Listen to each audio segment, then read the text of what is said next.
So that was a great speech, but you know that every great mind has to start somewhere, right? If you wonder how to start your career in IT, I advise you to listen to our next presenter, who is an early career talent attraction partner at Nokia. Let's welcome on stage Serafin.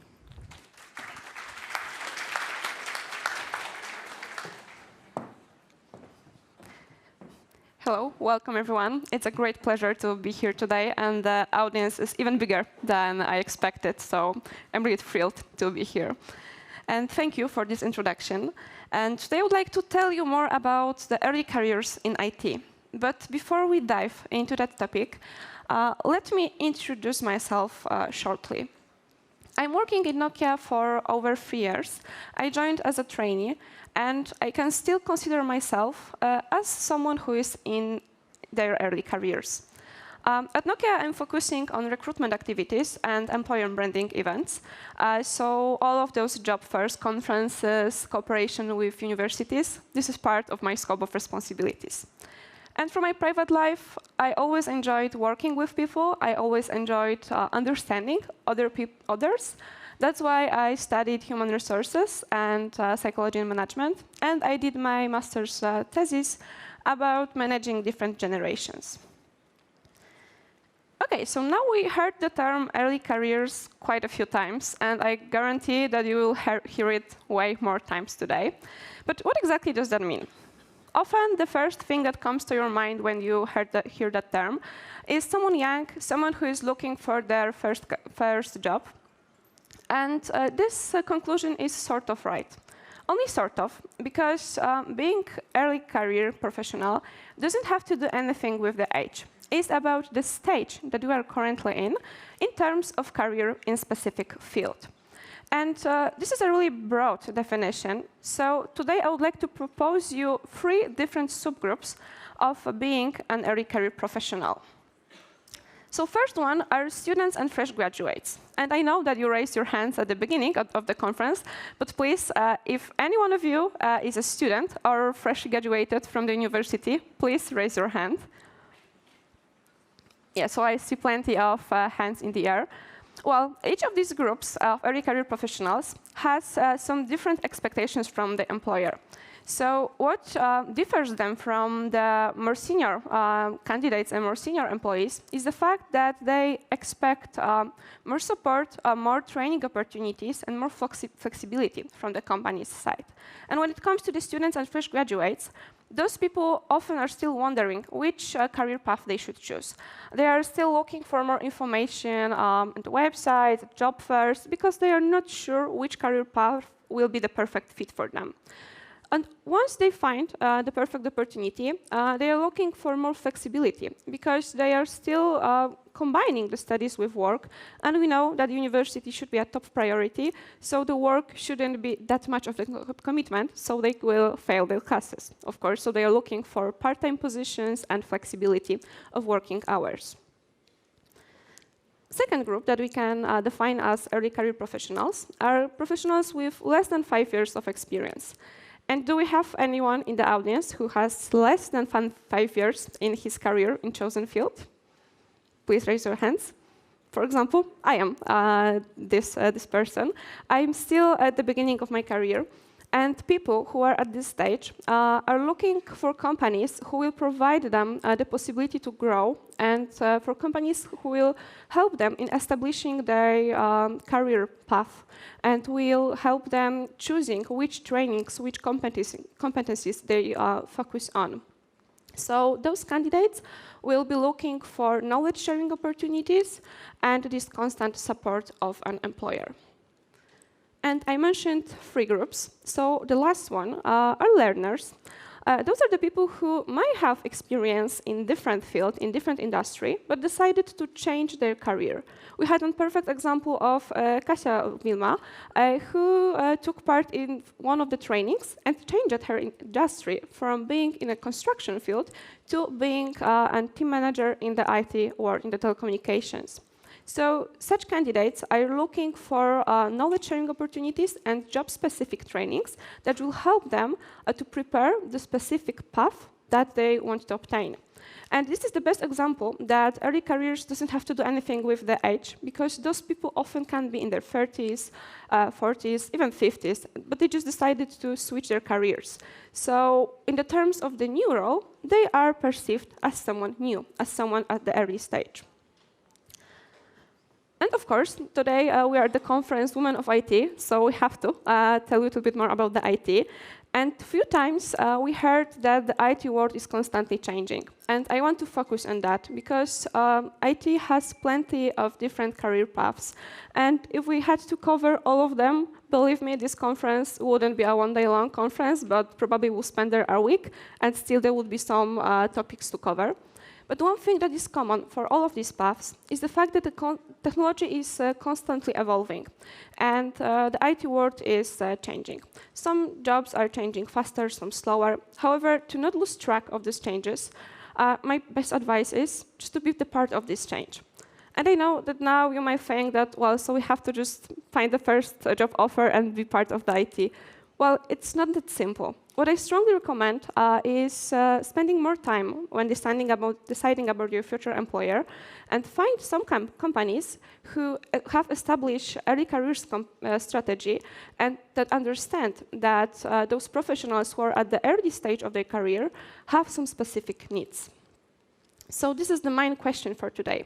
Why should you choose an employer who has an early careers strategy established? Well, because this group of professionals has some specific needs, specific expectations, it's good to find an employer who will fulfill those needs and will not treat the candidates as someone who will just do the job, but they will treat candidate as someone who will thrive into that position and will help them grow. And I know it's easy to say, just do your research and find companies who are speaking about early careers. I know it's not that easy, but today I would like to give you some examples of actions, of activities that companies might take to prove that they care about early careers and that they are supporting people from this stage of their career. And as example, I would like to take on Nokia. So the first group were students and fresh graduates. And often when talking with candidates or students at the job fairs, I hear that they are still not sure which career path they should choose, or that they are lacking this industry-specific knowledge. They have great theoretical knowledge from the universities, but still are not quite sure what specific industry is about. Or sometimes they just want some advice or guidance from someone who is at this position. So what companies can do to fill that gap?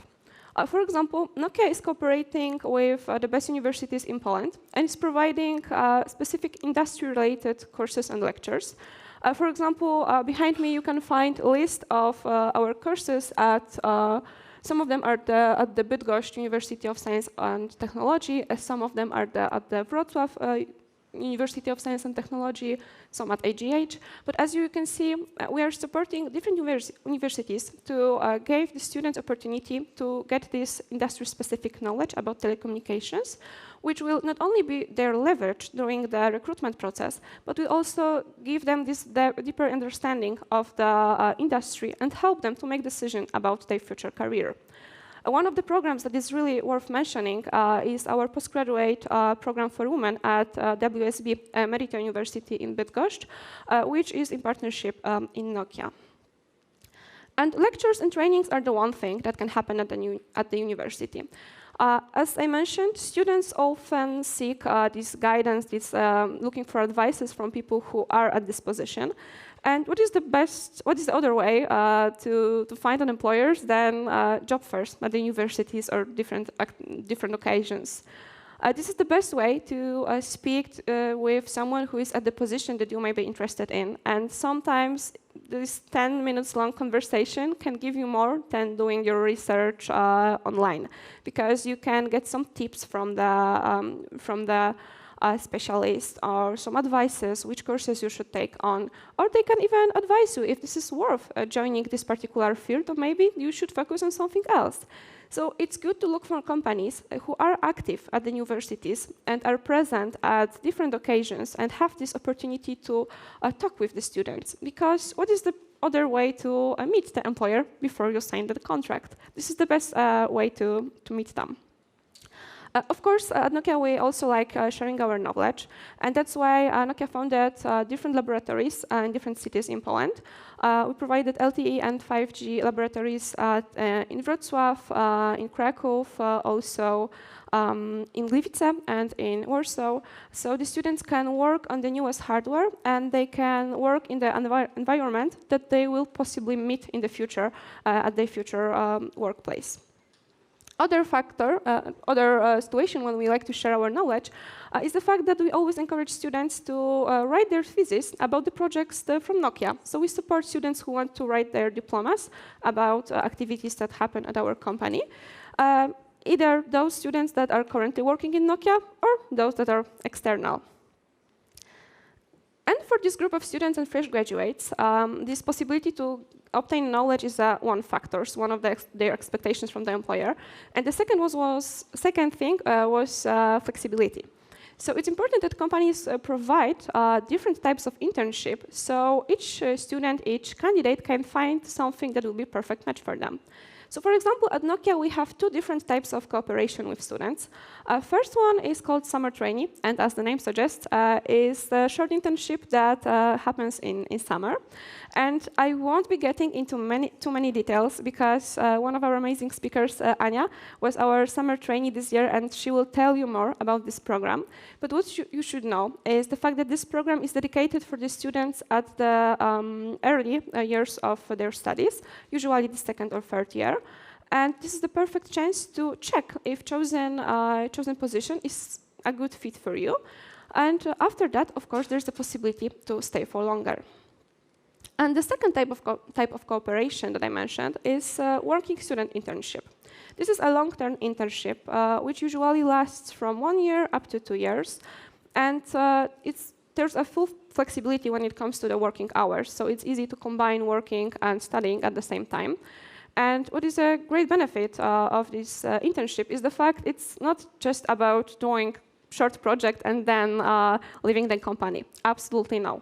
Nokia is treating this program as preparing students to regular full-time position at Nokia. So during this flexible time during your studies, you can prepare yourself to the full-time position for the future.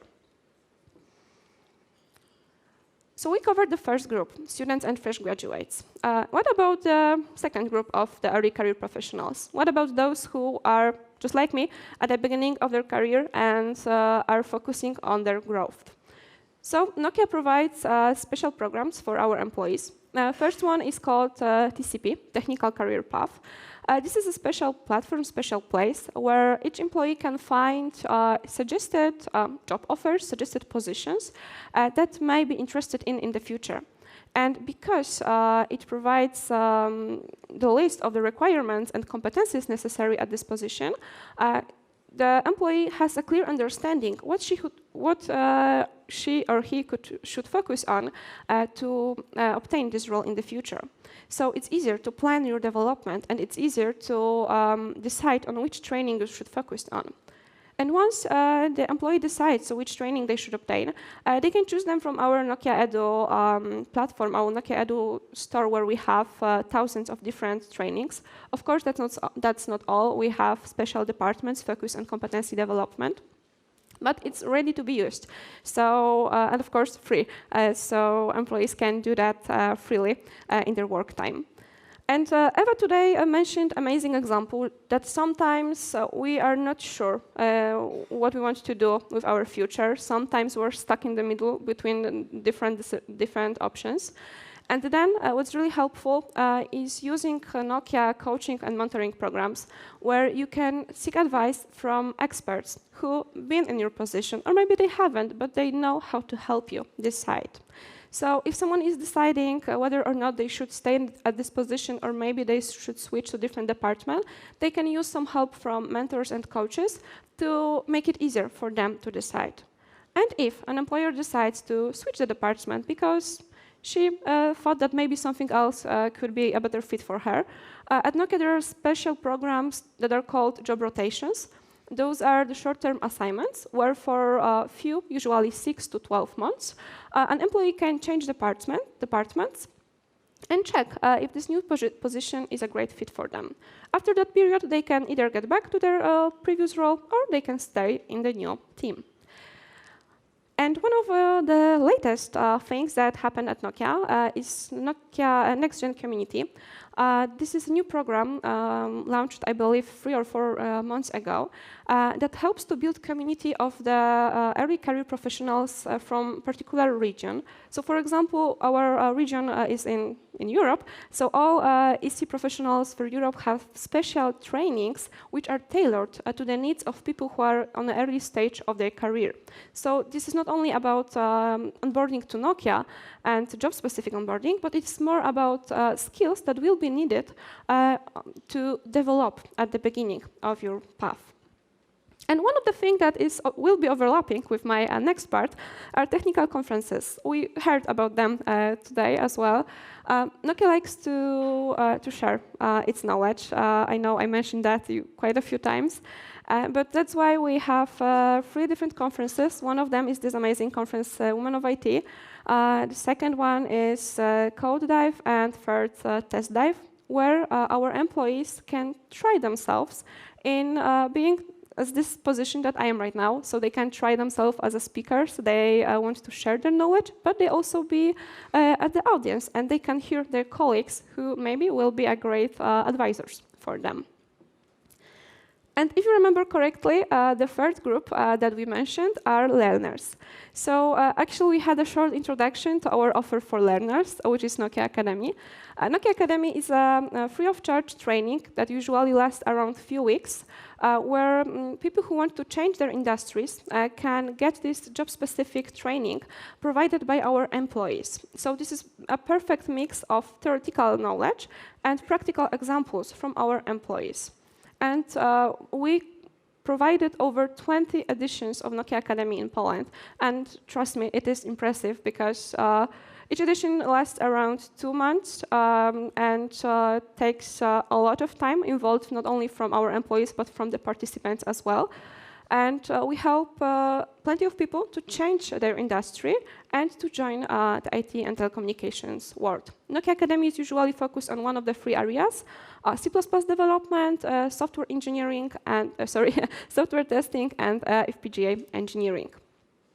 And Nokia Academy is not the only knowledge sharing opportunity that we have for learners. I mentioned just a minute ago our conferences, but we also provide different hackathons. We have FPGA hackathon in Krakow, we have a Nokiathon here in Bydgoszcz, and as well we have some podcasts and webinars prepared for those who are still wondering how they can change their job. So our podcasts are called Nokia Stories, and you can find them on YouTube. There are different topics, such as how to prepare to the job interview, or how you can grow as Scrum Master, or we just cover different areas that are career opportunities at Nokia. So now we covered activities that Nokia is taking on to provide those solutions, those tools for candidates who are at the early stage of their recruitment, early stage of their career. And if I can give you just one advice, if you are at early stage of your career and you are still wondering what should you do in the future, please take these expectations just as an example, a general example of the expectations of the early careers professionals.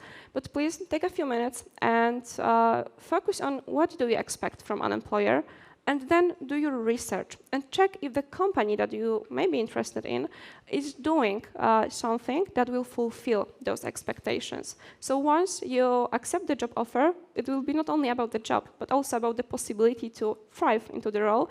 And as Kasia said earlier, into loving what you do. So definitely, please spend those extra few minutes and check if the company understands the specifics of the expectations and requirements of early career professionals. So, thank you. We have 1 minute to go. Oh, okay. So if you want, if anybody, we have time for one question. So yeah, so please go ahead. Okay, seat, 2 hands. So 2 hands. Even 3, okay. Yes, that was the first one. Okay.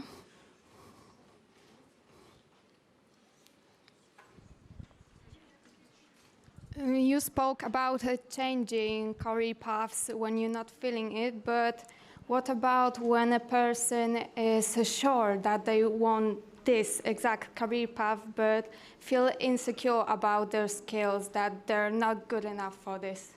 Mm-hmm. What do you advise? Well, then definitely try some trainings that can be found easily online, but just trust in yourself and try yourself during the recruitment process. Because often, especially from the students, we heard that they thought that their level of knowledge is not sufficient for the position, but they were really hard on themselves. So please go on an interview, then try it yourself, and the recruiter will provide you special feedback. You have 50-50 chance. You either receive a job offer, and you will be glad that you did that, and you took a risk, or you receive a feedback and specific answers on what you should focus on. And often, we provide even examples which trainings you can take on to fulfill this gap. Thank you so much. Wrap up. So. Yeah, I'm glad to take on more questions after the presentation, so you can always come to me and we'll chat. Thank you.